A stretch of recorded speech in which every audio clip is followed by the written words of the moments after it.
안녕하십니까. 전세계 계신 CBN 청취자 여러분, 하나님의 말씀으로 사랑과 행복 전하는 CBN 교과방송의 정수 인사드립니다. 네, 안녕하세요. 한민호입니다. 예, 새로운 직분을 맡으시고 또 한 주를 보내셨는데 엄청 바쁘셨죠? 네.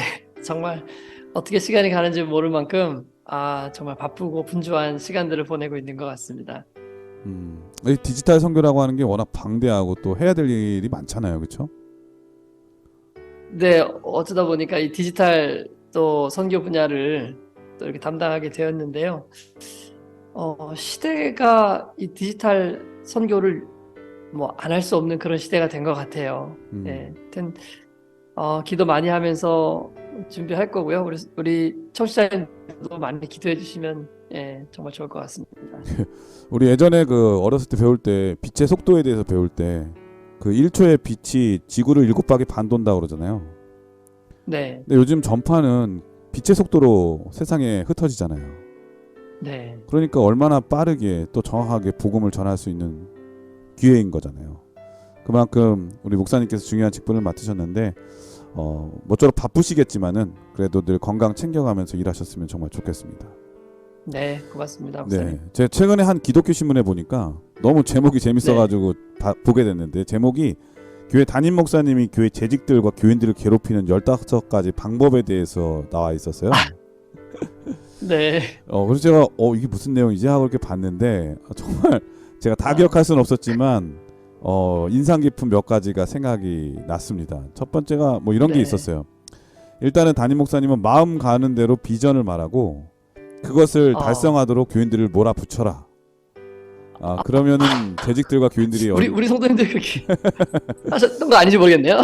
그러니까 이 교회의 중요한 위치에 있는 우리 재직들과 담임 목사님은 기도하면서 교회 비전을 잘 세워야 될 거라는 생각 많이 들었습니다. 목사님 그 얘기를 들으니까 네. 야, 정말 제가 맡고 있는 이 분야에서도 정말 신중하게 조심스럽게 계획을 세워야 되겠다. 그렇죠. 그런 생각도 좀 드네요. 네, 계획이라고 하는 게 정말 어떤 면에서 시작이 반이라는 말도 있잖아요. 그만큼 중요한 거죠. 또 어떤 게 있었냐면 이런 게 있었어요. 교회에 갈등이 생길 때 담임 목사님은 책임은 자기한테 있다고 말하면서도 문제에 대해서 회피해라. 이런 게 있었습니다. 그러니까 안 좋은 거는 쏙 빠지려고 하는 그런 거 있잖아요. 근데 이제 교회 지도자라면 어떤 문제가 있을 때 발벗고 해결하기 위해서 솔선수범해야 된다. 이런 거죠. 교회 재직들도 마찬가지입니다. 교회 재직들은 교회에 중요한 위치에 있는 분들이잖아요. 그렇기 때문에 이런 일에 대해서 최선을 다해야 하겠죠. 그리고 정말 저한테 찔렸던 건 뭐냐면 이런 거였어요.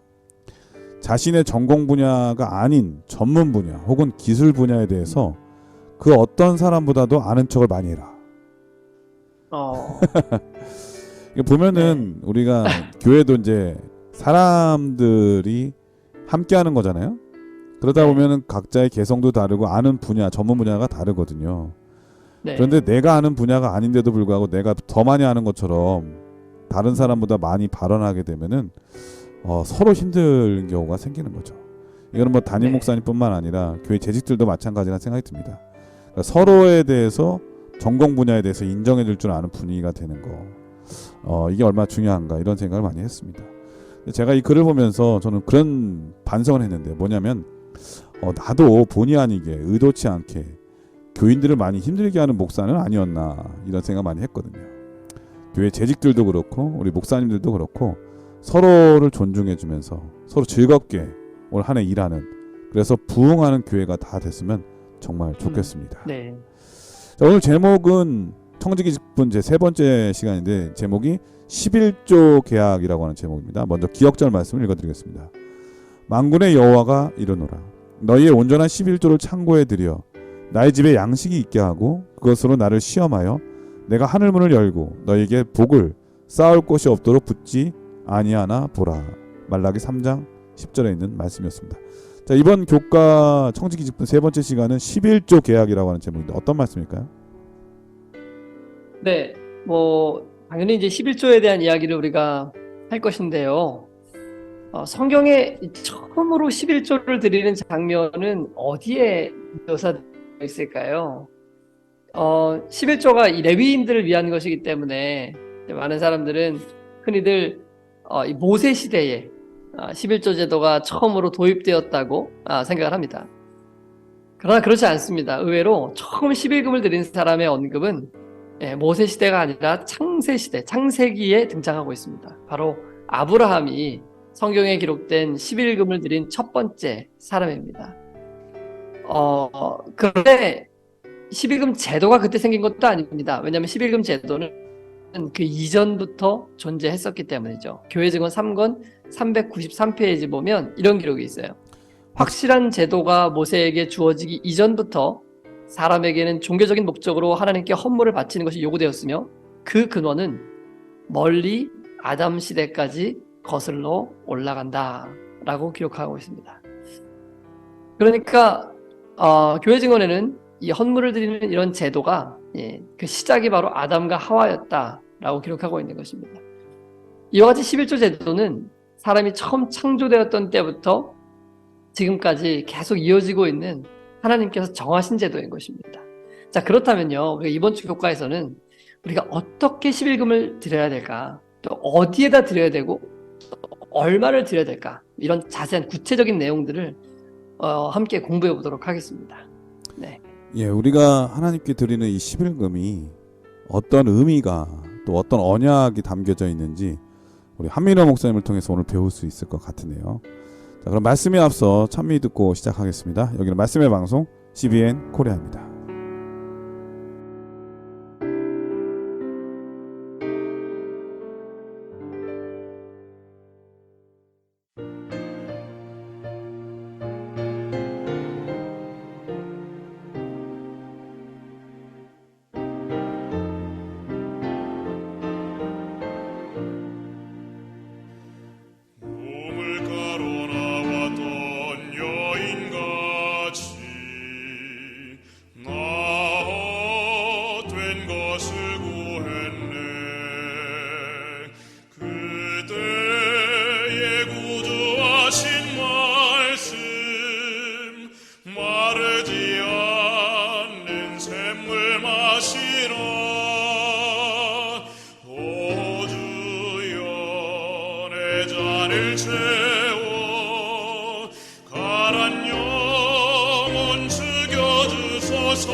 예, 찬미 잘 들었습니다. 1월 소지는 11조라고 하는 제목인데요. 어떤 말씀일까요? 네, 먼저 교과의 질문을 좀 읽어드립니다. 네, 창세기 14장 18절로 20절과 히브리서 7장 1절로 9절을 읽어보라. 멜기세덱을 만났을 때 아브라함은 어떻게 행동했는가? 이 이야기는 11조 제도가 언제부터 시작되었는지에 대해 우리에게 무엇을 가르쳐 주는가? 교과 질문의 요지는 11조 제도가 언제부터 시작되었는지를 살펴보라는 것입니다. 자, 11조 제도가 언제 시작했는지가 왜 중요할까? 왜냐하면 어떤 사람들은 11조 제도는 레위 집단들만 위한 것이라고 얘기하는 사람들이 있기 때문입니다. 11조 제도가 하나님께서 모세를 통해 주신 법이기 때문에 구약시대 레위인들만을 위한 법이었다라고 생각하는 거예요. 이렇게 생각을 하게 되면 문제가 뭐냐면 지금은 레위인들이 존재하지 않거든요. 그러니까 더 이상 11조를 드릴 필요가 없다는 결론에 이르게 되는 것입니다. 자, 과연 그럴까요? 그래서 일요일 교과에서는 우선 이 11조 제도가 언제 시작되었는지를 저희가 좀 살펴보고자 하는 것입니다. 창세기 14장 20절에 있는 말씀을 먼저 읽어드립니다. 너희 대적을 내 손에 붙이신 지극히 높으신 하나님을 찬송할지로다.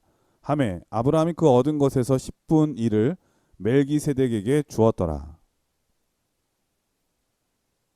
네, 이것은 성경의 기록 중에 처음으로 언급된 이제 11조에 대한 기록입니다.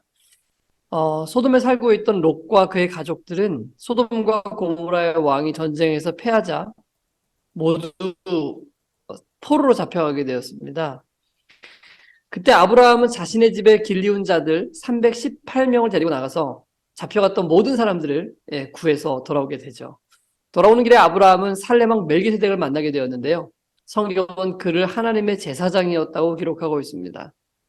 아브라함은 전쟁을 승리로 이끄신 하나님을 찬송하며 멜기세덱에게 11조를 드린 기록이 성경에 나와 있는 것입니다.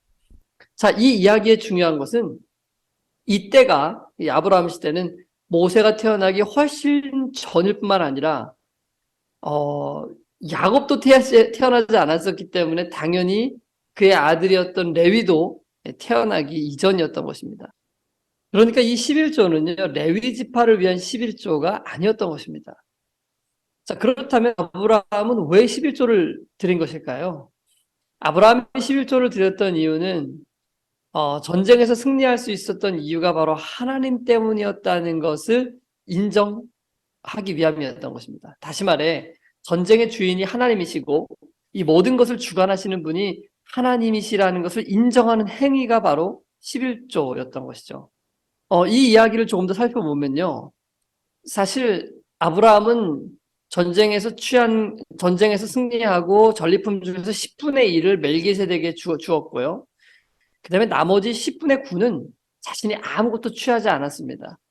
그러니까 거기서 아무것도 아브라함은 자신의 것으로 여기지 않았어요.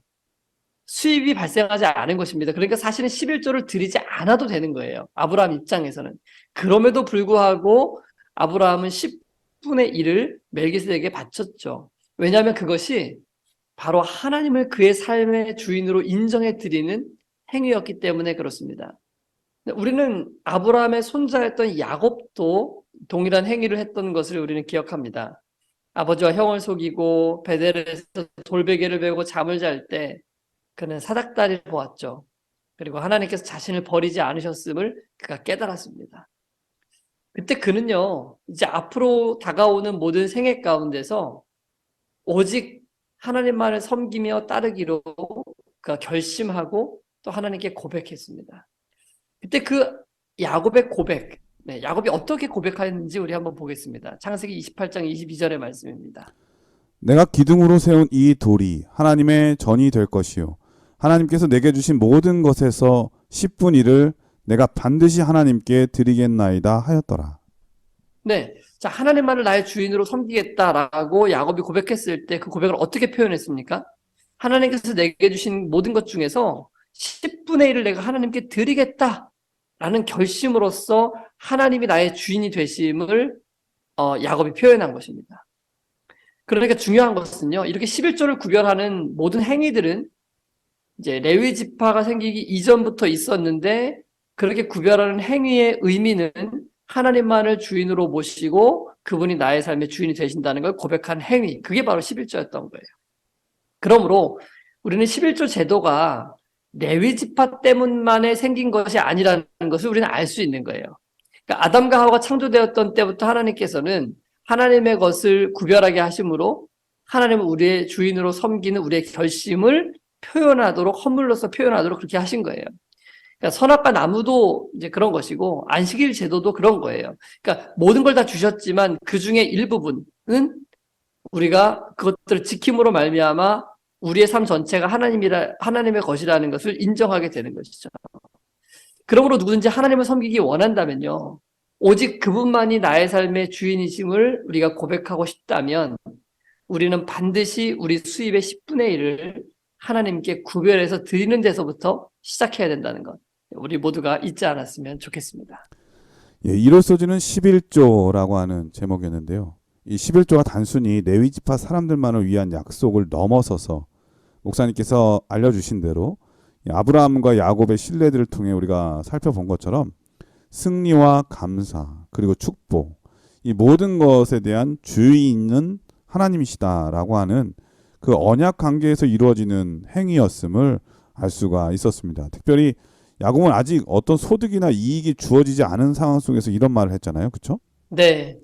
예. 그렇기 때문에 이 축복 주실 하나님에 대한 능력을 인정하는 표, 그리고 나의 모든 삶을 지켜주실 것이고 승리를 안겨주실 것이라고 하는 그 언약 관계, 하나님께서 나의 모든 것이 되신다고 하는 그러한 증표로서 이 11조는 또 놀라운 의미와 상징이 되었다는 것을 우리 목사님을 통해서 알 수가 있었습니다. 자, 월요일 소지는 창고는 어디인가라고 하는 제목인데요. 어떤 말씀일까요? 네, 먼저 교과의 질문 읽어드립니다. 말라기 3장 10절을 읽어보라. 우리의 11금이 어디로 가야 하는지에 대하여 무엇을 배울 수 있겠는가? 네, 월요일 교과의 질문의 요즘은 우리가 11금을 내긴 내는데 어디에다가 11금을 내야 되는가에 대한 부분을 말하고 있는 것입니다. 자, 말라기 3장 10절에 있는 말씀을 읽어드립니다. 만군의 여호와가 이르노라 너희의 온전한 11조를 창고에 들여 나의 집에 양식이 있게 하고. 네, 이 말씀에서 11조를 지금 어디에다 드려야 된다라고 했습니까? 창고에다 네, 드리라고 돼 있네요. 네, 창고라 그랬죠. 창고는 무엇인가 모아두는 것입니다.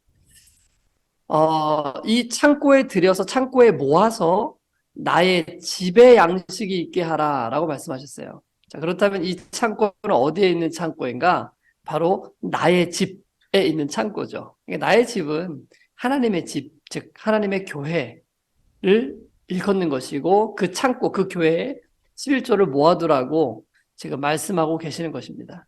그러므로 하나님께서 처음 모세를 통하여 11조 제도를 말씀해 주셨을 때 이스라엘 백성들에게는 다음과 같은 권면을 주셨다는 것을 우리가 알 수 있어요. 신명기 12장 10절로 12절에 있는 말씀입니다. 너희는 너희 하나님 여호와께서 자기 이름을 두시려고 한 곳을 택하실 그곳으로 나의 하는 것을 모두 가지고 갈지니 곧 너희 번제와 너희 희생과 너희 11조와 너희 손의 거제와 너희가 여호와께 서원하는 모든 아름다운 선물을 가져가고 너희와 너희 자녀와 노비와 함께 너희 하나님 여호와 앞에서 즐거워할 것이요 내 성중에 거하는 레위인과도 그리할지니라. 레위인은 너희 중에 분깃이나 기업이 없음이니라. 네, 하나님께서는 너희 11조와 너희 손의 거제와 너희가 여호와께 서원하는 모든 아름다운 서원물을 가지고 함께 너희 하나님 여호와 앞에서 즐거워할 것이요 라고 말씀하셨습니다. 즉 11조와 헌물을 가지고 와서 하나님 앞에서 기뻐하고 즐거워하라 라고 말씀하신 거예요. 자, 그렇다면은 어디로 가져오라고 말씀하셨습니까? 너희는 너희 하나님 여호와께서 자기의 이름을 두시려고 한 곳을 선택하실 음. 그곳으로 어, 모두 가지고 가라. 자, 그렇다면 그곳은 네, 어디를 말하는 것일까요? 예, 이 성경 말씀을 보면은 모세 때 말씀이니까 하나님께서 네, 모세에게 그 식양대로 성막을 짓게 하셨잖아요. 네, 그러니까는 이 성막 하나님의 성전 아닐까요? 맞습니다. 바로 하나님의 성전으로 네, 가져가야 하는 것이죠. 그러므로 하나님께서는 이스라엘 백성들에게 명확하게 말씀하고 계셨던 것이죠. 11조와 모든 헌물들을 하나님의 성전으로 가지고 오라고 말씀하신 것입니다. 그곳 창고에 모아두어서 하나님의 집에 양식이 있게 하라고 그렇게 하신 것입니다. 그리고 하나님께서 우리에게 한 가지 더 권면을 주셨는데 신명기 12장 8절에 있는 말씀입니다. 우리가 오늘날 여기서는 각기 소견대로 하였거니와 너희가 거기서는 하지 말지니라. 이스라엘 백성들이 광야를 떠돌던 시절에는 아직 온전한 성전이 지어지지 않았었고 또 이러한 모든 제도도 온전히 정비되지 못했던 시절이었습니다. 그러므로 헌물을 드리고 11조를 드리는 행위들이 뭐 일치되거나 어떤 통일된 방법으로 행해진 것이 아니었을 것입니다.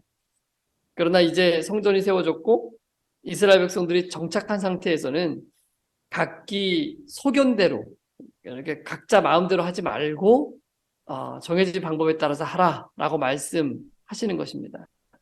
그러면서 이제 하나님께서 택하신 그곳, 그 성전의 그 헌물과 11조를 드리라고 말씀하고 계시는 것이죠. 다시 한번 말라기 3장 10절을 한번 읽어보겠습니다. 만군의 여호와가 이르노라 너희의 온전한 11조를 창고에 들여 나의 집에 양식이 있게 하고.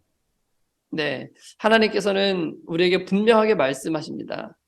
하나님의 집, 하나님의 창고, 그곳에 11조와 헌물을 드리라고 말이죠. 성전이 세워져 있고 성전이 없었던 시절에 뭐 그때는 각기 소견대로 하는 사람들이 많았을 것입니다.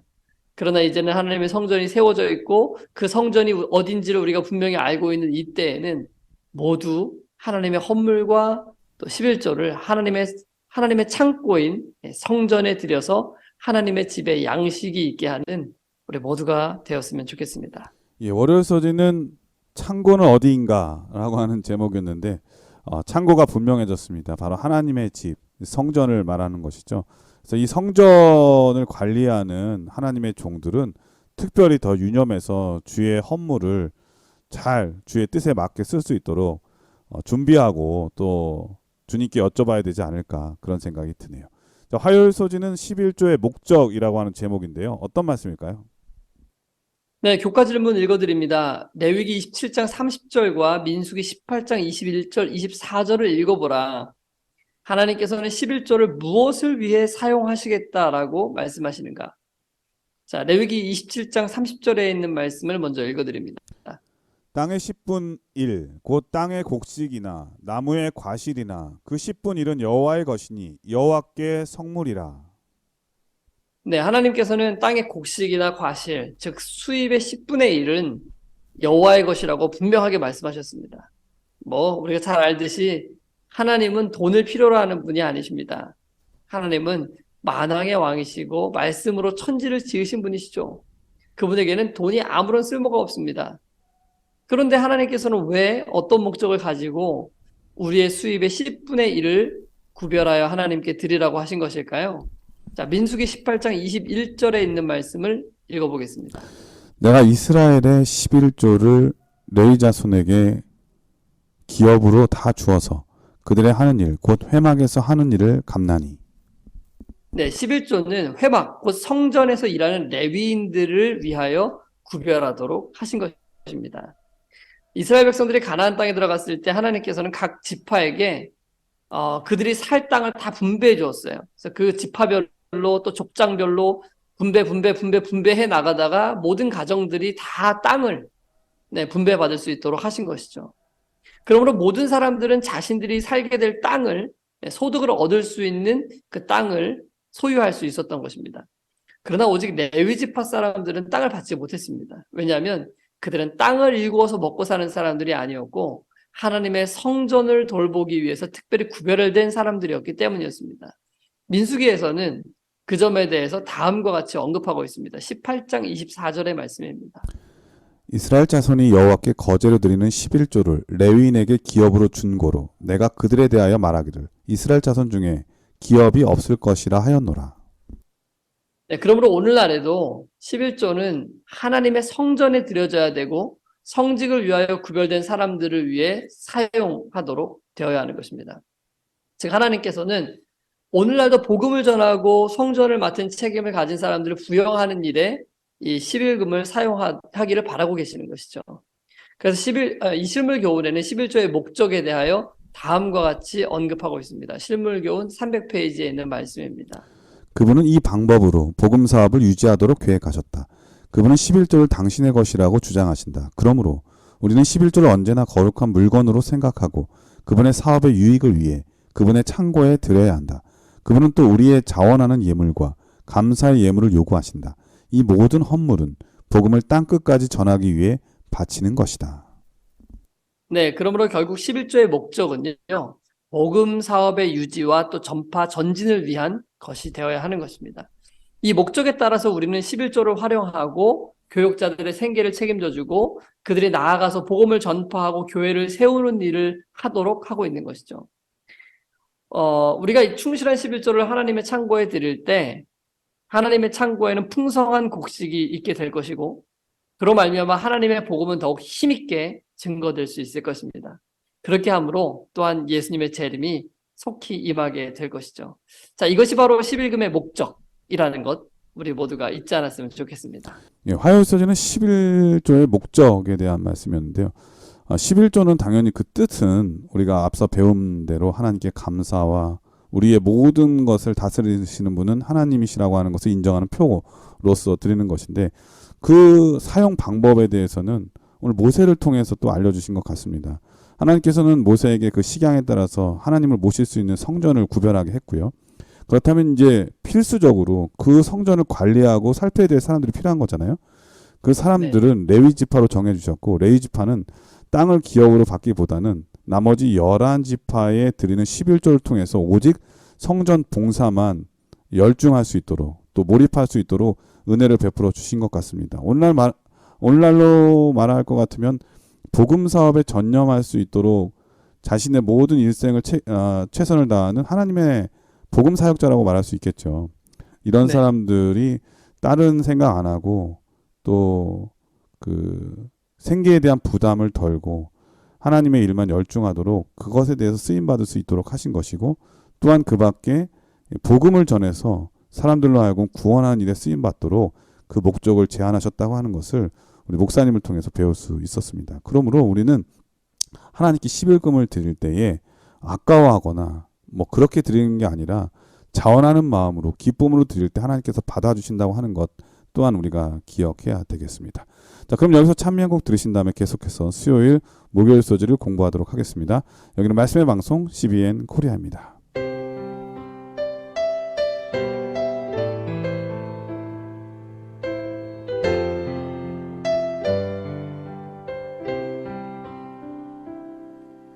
주님 다시 오실 때까지 나는 이 길을 가리라. 좁은 문 좁은 길 나의 십자가 지고 나의 가는 이 길 끝에서 나는 주님을 보리라. 영광의 내 주님 나를 맞아주시리. 주님 다시 오실 때까지 나는 일어나 달려가리라. 주의 영광 온 땅 덮을 때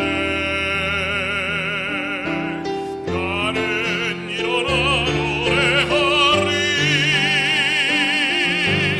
내 사모하는 주님 온 세상 구주시라. 내 사모하는 주님 영광의 왕이시라. 수요일 소지는 총수입에 대한 11조인가 순수익에 대한 11조인가, 아마 11조를 어떻게 드리는 방법에 대한 얘기인 것 같은데 어떤 말씀일까요? 네, 이제 수요교과에서는 조금 더 이제 좀 구체적이고 실제적인 질문에 대해서 좀 생각을 해보고 있죠. 제목에서와 같이 우리가 11금을 내려고 할 때 가장 이제 처음 내시는 분들이 궁금해하는 부분 중에 하나가, 내가 총 벌은 그 수입에 대해서 11조를 내가 내야 되냐? 아니면은 각종 공과금, 뭐 세금을 제외한 그 내 통장에 입금되는 그 금액을 가지고 11금을 내야 하는가, 이런 부분을 이제 좀 고민하시는 분들이 있을 거예요. 뭐 예를 들어서 월급을 받는 사람의 경우에는 뭐 각종 세금과 공과금을 제하기 전에 11금을 드려야 되는지, 뭐 통장에 입금되는 금액을 기준으로 드려야 되는지, 뭐 방금 얘기한 것처럼요. 이제 많은 사람들이 이 질문을 궁금해하는데요. 오늘 교과에서는 다음과 같이 이야기를 하고 있습니다. 선생님 읽어주시죠. 성도들의 11조 생활을 연구한 결과에 의하면 재림교인들 대부분은 총 수입, 즉 세금 공제 전 수입을 기준으로 11조를 드리고 있다. 1990년도에 대총회에서 발간된 11조 원칙과 지침 22페이지에는 다음과 같이 기록되어 있다. 11조는 법적인 세액 공제나 기타 근로자 공제 전의 총 수입을 기준으로 계산하여 드려야 한다. 네, 그리고 다시 말하면 그 총 내가 받은 수입, 그 세금을 내기 전에, 세금을 빼기 전에 받은 금액이 얼마인지를 계산해서 그 금액에 대한 10분의 1을 하나님께 드리는 것이 맞다라고 지금 얘기하고 있는 것입니다. 이와 같은 방법으로 드려야 된다면 어떤 분들은 지금보다 조금 더 11조를 많이 드려야 되는 분이 있을 수도 있어요. 여태까지는 그냥 내가 통장에 받은 그 금액에 대하여만 11금을 내신 분들도 있으실 것입니다. 그래서 조금 부담이 되시는 분들도 아마 있으실 것 같은데요. 그래서 오늘 교과에서는 또 다음과 같은 질문을 하고 있습니다. 교과 질문인데요. 열왕기상 17장 9절로 16절을 읽어보라. 엘리야가 찾아오기 전에 과부의 상황은 어땠었는가? 선지자는 과부가 자신과 아들의 필요를 채우기 전에 먼저 무엇을 하라고 요청했는가? 이 이야기에 앞서 살펴본 질문에 대해 무엇을 배울 수 있겠는가? 이 열왕기상 17장 9절로 16절을 읽지는 않겠습니다. 여기는 우리가 잘 아는 사르밧 과부의 이야기가 나옵니다. 사르밧 과부는 아들과 함께 살고 있었는데 그 가뭄으로 인해서 먹을 것이 다 떨어지고 마지막 남은 게 뭐였냐면 이 밀가루겠죠. 아무래도 이 가루 한 움큼과 기름이 조금 남았던 거예요. 그래서 이제 과부는 아들과 이걸로 빵을 마지막으로 만들어 먹은 후에는 뭐 죽는 길밖에는 없을 것이라고 이제 생각을 하고 있었어요. 그때 엘리야가 이 여인에게 찾아오게 되었는데 엘리야가 여인에게 이렇게 얘기합니다. 열왕기상 17장 13절에 있는 말씀입니다. 엘리야가 저에게 이르되 두려워 말고 가서 내 말대로 하려니와 먼저 그것으로 나를 위하여 작은 떡 하나를 만들어 내게로 가져오고 그 후에 너와 내 아들을 위하여 만들라. 네, 정말 말도 안 되는 얘기를 하고 있죠. 지금 마지막 남은 밀가루 한 움큼은 빵을 하나밖에 만들 수 없는 상황이에요. 그러니까 이거가 끝인데 엘리야는 뭐라 그래요? 이걸 먼저 만들어서 먼저 그것으로 나를 위해서 만들고 작은 떡을 하나 만들고 작은 떡밖에 못 만드니까 그 다음에 너와 내 아들을 위하여 만들어라 이렇게 얘기를 해요. 그러면 정상적인 같은 사람이면 그렇게 얘기를 하겠죠. 아니요, 여보시오. 지금 이거 작은 빵 하나밖에 만들 수 없는 양인데 내가 이걸 당신을 주면은 내가 내 것과 내 아들 것은 어떻게 만듭니까? 이거 말도 안 되는 일이요 라고 얘기를 해야 정상이잖아요. 네. 예. 가난해가지고 이거 마지막으로 먹고 죽을 수밖에 없는 그런 형편에 처할 사람에게 어떻게 이런 부탁을 할 수 있을까? 예, 정말 제가 엘리야가 아니어서 잘 모르겠지만 저도 정말 의아하네요. 어떻게 엘리야는 마지막 그 한 움큼밖에 없는데 그걸 자기 자신에게 달라고 말할 수 있을까? 그건 뭐 하나님에 대한 믿음이 있거나 또 하나님께서 네. 어떻게 하시겠다고 하는 그런 계획을 들었거나 그런 게 아니라면 이런 말 하기가 어려웠겠죠? 그렇죠. 근데 뭐 우리 흔히 엘리야는 선지자니까 뭐 하나님이 알려주셨을 수도 있고 뭐 믿을 수 있었다고 치더라도요. 네, 저는 더 놀라운 건 이 여인의 반응이에요. 그러게요. 여인은 정말 이 엘리야의 말을 믿고 그 말에 그냥 순종하거든요. 근데 자기가 먹을 게 아무것도 없는 거예요. 그런데 먼저 하나님의 종 엘리야를 지금 그의 필요를 지금 돌아보고 있거든요. 와, 어떻게 이렇게 할 수 있을까? 이런 믿음? 야, 나라면 가질 수 있을까?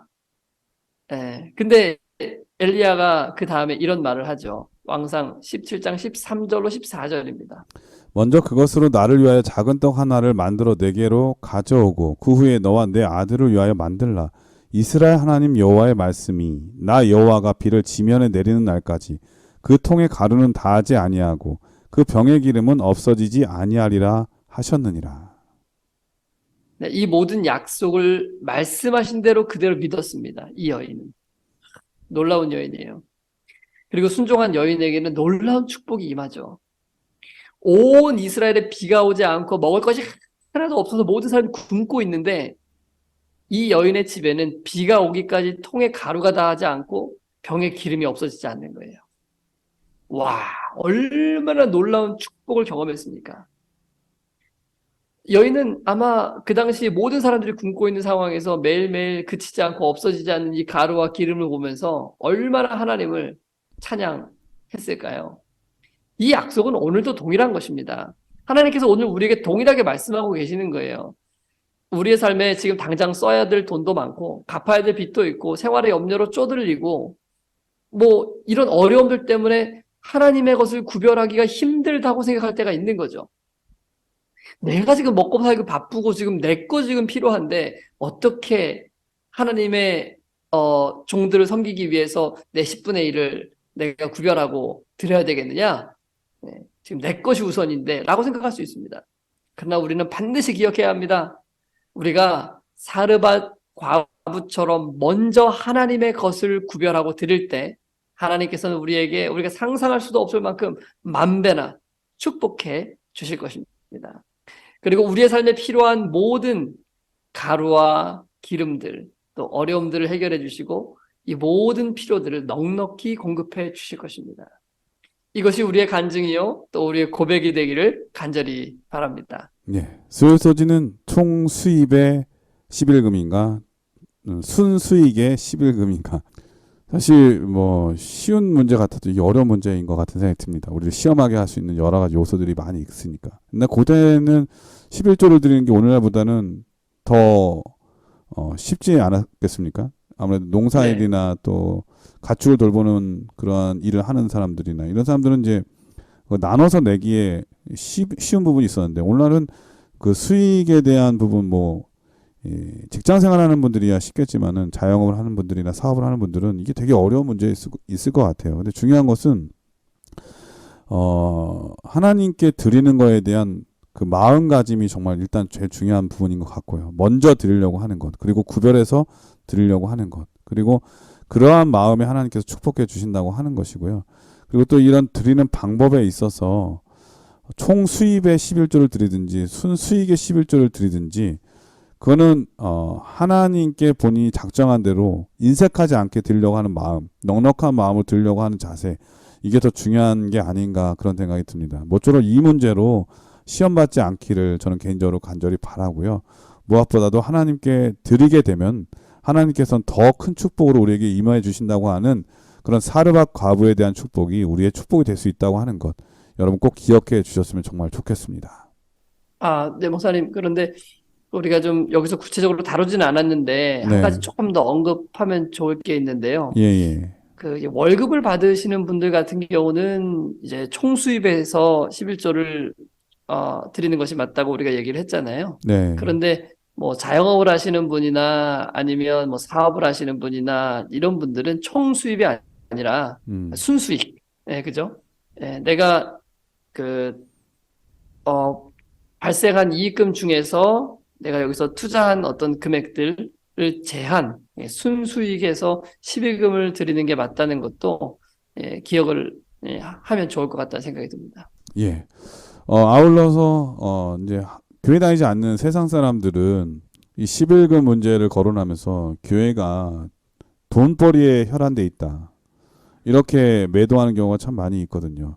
근데 그 네. 본질은 교회에 돈을 쌓아놓고 어떤 특정한 사람들을 배불리기 위해서 교회에 돈을 내도록 하신 게 아니라 그 본래의 취지는 이 복음을 세상의 끝까지 예수님 오실 때까지 전하게 하시고 그 복음 사역자들이 영혼을 구원하는데 불필요한 일에 시간을 낭비하지 아니하고 전념하도록 하나님께서 은혜를 베푸신 것이잖아요.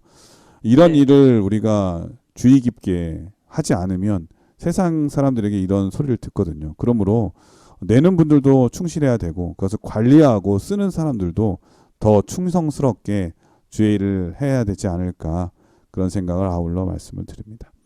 자, 목요일 소주는 정직한 11조를 충성스럽게 드림이라고 하는 제목인데요. 어떤 말씀일까요? 네, 먼저 교과의 질문 읽어드립니다. 고린도전서 4장 1절과 2절을 읽어보라. 하나님의 자녀요 그분의 축복의 청지기들로서 우리는 어떤 사람이 되도록 요구받고 있는가?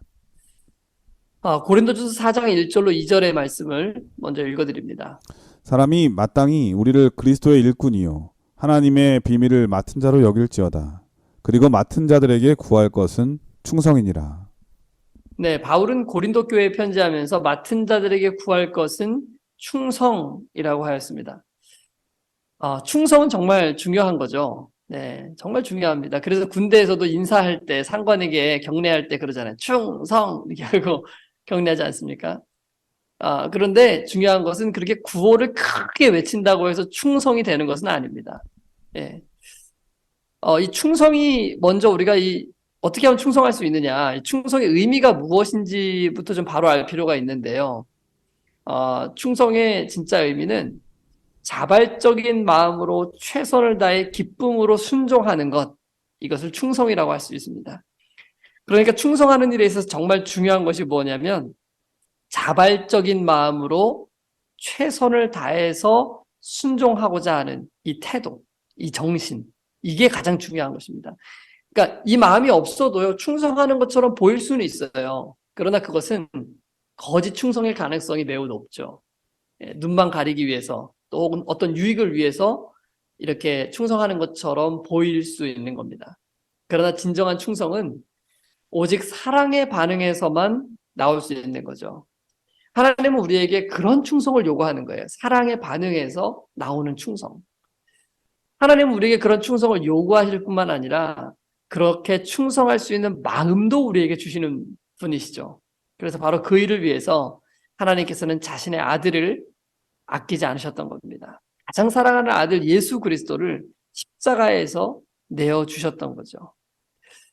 예수님께서는 2000년 전에 이 땅에 오셔서 십자가에 달려 돌아가셨습니다.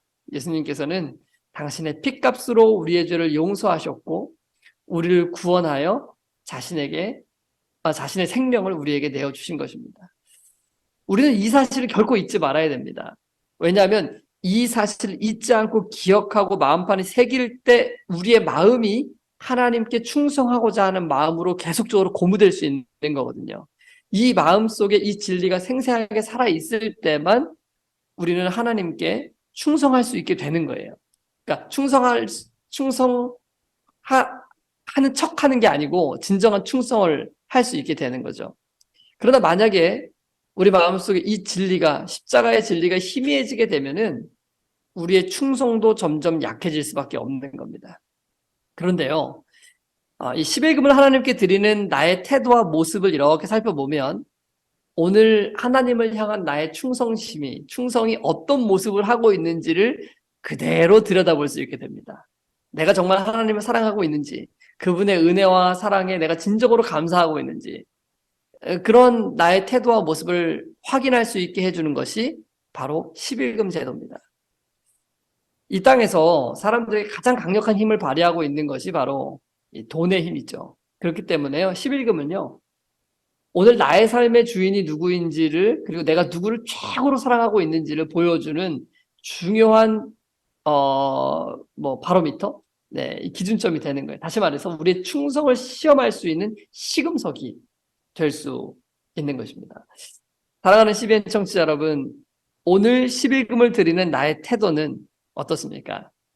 나에게 이 세상에서 가장 소중한 분이 예수님이시기 때문에 무엇이든지 나에게 소중한 이 재물도 열의 하나를 구별하여 하나님께 기쁨으로 드릴 수 있습니까? 우리 모두가 그렇게 되었으면 좋겠습니다. 왜냐하면 그분께서는 나를 위하여 생명까지도 주셨는데 우리가 예수님께 드리지 못할 것이 있어야 되겠습니까? 십일금은 물론이거니와 우리의 생명까지도 주님께 아낌없이 드릴 수 있는 우리 모두가 되기를 바랍니다. 예, 목요일 소지는 정직한 11조를 충성스럽게 드림이라고 하는 제목입니다. 이 드리는 자의 태도와 마음이 정말 중요한 것이지 마치 하나님께서는 11조를 세금 걷듯이 우리에게 요구하고 계신다고 하는 것은 아니라고 하는 거 우리가 기억해야 되겠습니다. 예전에 어떤 사람이 그 택시에서 돈을 몇 억인가를 놓고 갔어요. 차에다가. 근데 그 현금이었거든요. 근데 택시 기사가 그걸 다 가져갈 수도 있는데 이 택시 기사는 바로 경찰서에 신고를 한 거죠. 와. 근데 알다시피 법적으로는 그걸 찾아주면은 찾은 사람이 5%에서 20% 내에서 그걸 보상하게 돼 있나 봐요. 네.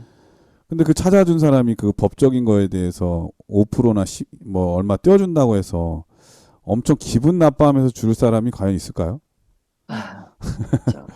물론 자기 자신의 이익에서 떼어주려니까 아까운 마음은 있을 수 있지만 찾아준 거에 대한 고마운 마음으로 줄 때에 그거는 정말 기분이 좋은 거죠. 근데 만약에 택시 기사가 말이에요, 안 받아도 된다고, 이건 당연히 당신 건데 다 가지시라고 했을 때는 어떻습니까? 주는 마음도 되게 고마운데 내가 찾아줬으니까 법적으로 5% 내놓으세요, 이렇게 만약 당당하게 계속 요구한다면 어떨까요? 이게 정말 같은 일을 하면서도 이 태도가 얼마나 중요한가를 느끼는 것이죠. 하나님께서는 우리 목사님께서 자주 말씀하셨지만은 물질이 필요한 분이 아니시잖아요. 네. 그런 분께서 우리에게 11조를 요구하시는 것은 하나님께서 우리 모든 삶을 책임져 주신다고 하는 것이고, 그 자금을 통해서 하나님께서 특별한 또 뜻과 섭리가 있는 것인데, 그것을 마치 하나님께서 우리 믿는 사람들에게 세금 떼듯이 요구하는 것처럼 난 내기 싫은데 억지로 내는 그런 태도는 하나님께서 받으시지도 않고 원하시지도 않는 것이죠. 그리고 또 하나님께서는 그런 마음으로 우리에게 11조를 요구하시지도 않는다고 하는 거 오늘 말씀을 통해서도 배울 수 있었습니다. 그러므로 11조에 대해서 충성스럽게 하라고 하는 것은 돈을 꼬박꼬박 잘 내라라는 뜻이 아니라 이 11조에 대한 바른 태도와 마음가짐을 가지고 하나님께 그 사랑하는 마음을 드려라. 이에 대하여 바로 알아라. 바로 그 말씀이 아닌가 그런 생각이 듭니다. 목사님께서 이번 교과를 잘 정리해 주시고 기도하고 마치도록 하겠습니다. 네, 우리는 이번 주 교과에서 11금을 드릴 때 가져야 하는 몇 가지 원칙들을 살펴보았습니다. 첫 번째, 우리의 수입의 10분의 1, 10%를 하나님께 드리는 것. 그 다음에 두 번째, 어디에 드려야 하는가? 바로 하나님의 창고, 즉 복음교육자들의 급여를 지불하는 곳, 교회에 드려야 되는 것을 우리가 살펴보았습니다. 세 번째, 이렇게 해서 우리는 복음 사역을 지원하게 된다는 것을 살펴보았고 하나님의 나라를 촉진하게 되는 것이었죠. 그리고 마지막으로 하나님께서 우리를 위해 아들을 주셨고 예수님은 우리를 위해 생명을 주셨으니 우리도 마땅히 하나님을 최고로 사랑할 수 있어야 한다는 것 우리가 살펴보았습니다. 우리가 그렇게 하나님께 사랑을 표현하고 또 하나님을 공경할 때 하나님께서는 우리에게 복을 쏟아 부어 주시겠다고 약속하고 계시는 것이죠. 하나님께서는 우리의 삶과 인생을 책임져 주시고 가장 좋은 것으로 주시는 것입니다. 사르밧 과부에게 하셨던 것처럼 말이죠. 아무쪼록 우리 모두 하나님을 최고로 사랑한다고 고백하기를 주저하지 않는 우리 모두가 되었으면 좋겠습니다. 그리고 그러한 사랑의 충성이 11조를 통해 표현되어지는 우리 모두가 되기를 간절히 바랍니다. 기도하겠습니다. 은혜로우신 아버지 하나님, 또 하나님의 은혜로 우리가 함께 이 교과를 공부할 수 있도록 인도하여 주셨사오니 감사합니다. 우리가 살펴본 이 11조에 관한 권면들을 우리가 유의하고 또 우리 마음속에 계시는 하나님에 대한 사랑을 주님께 11조로서 표현할 뿐만 아니라 우리가 드린 11금으로 말미암아 이 사역이 이 마지막 때에 땅끝까지 전파되고 주님 속히 오시는 일이 곧 있을 수 있도록 인도하여 주십시오. 아멘. 예수님의 이름으로 기도합니다. 아멘. 네, 전세에 계신 CBN 청취자 여러분, 부조화 선지자 525페이지에는 이런 말씀이 있습니다. 11조와 헌물 제도는 사람들의 마음에 하나님은 당신의 피조물들에게 모든 축복의 근원이 되시며 당신께서 섭리하신 아름다운 선물에 대하여 인간이 하나님께 감사해야 한다는 사실을 감명시키고자 계획된 것이었다.